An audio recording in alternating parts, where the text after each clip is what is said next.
As we enter the dog days of summer in the United States, things are heating up even more further north with melting Arctic sea ice. And here to join us from NASA's Goddard Space Flight Center in Greenbelt, Maryland, is Dr. Tom Wagner. Thank you for joining us. Hey, thank you for having me. So the Arctic is losing sea ice at a faster rate in recent years. How are things looking this year, and what are we seeing in the long-term trend? Well, the good news is we aren't set to see another record low as we have been for the last few years. But the bad news is we're still set to see one of the lowest sea ice extents on record, and the ice is about as thin as it's been. If you go back to the 1980s when the satellite record really starts, we've lost almost 2/3 of the volume of sea ice that used to be there. And that's important because it's a really important part of the Earth's system. How are we seeing these changes in the Arctic? The simple answer is this. The planet is warming up, but the Arctic, because of various reasons, warms about twice as fast as the rest of the globe. Like, the heat gets concentrated up there.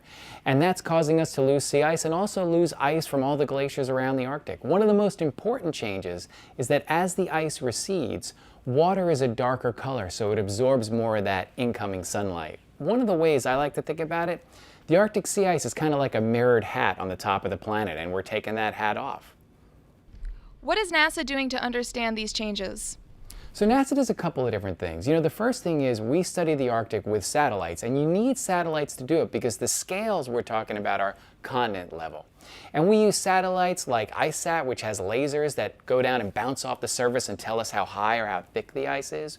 We use satellites like Terra and Aqua, which take really precise pictures of the Arctic and also things that tell us about the temperature change in the Arctic.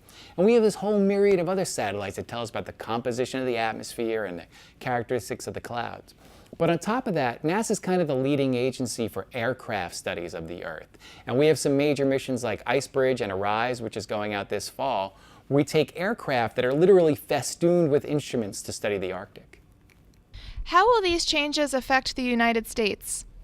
So the changes in the Arctic are probably already affecting the US, but that's kind of the cutting edge of the research. Some people say that storm tracks like Hurricane Sandy may have been altered because of Arctic change, but we also know that general precipitation patterns of things are probably changed as things like the jet stream changes along with the Arctic, and also larger scale fluctuations in the Earth's atmosphere and climate.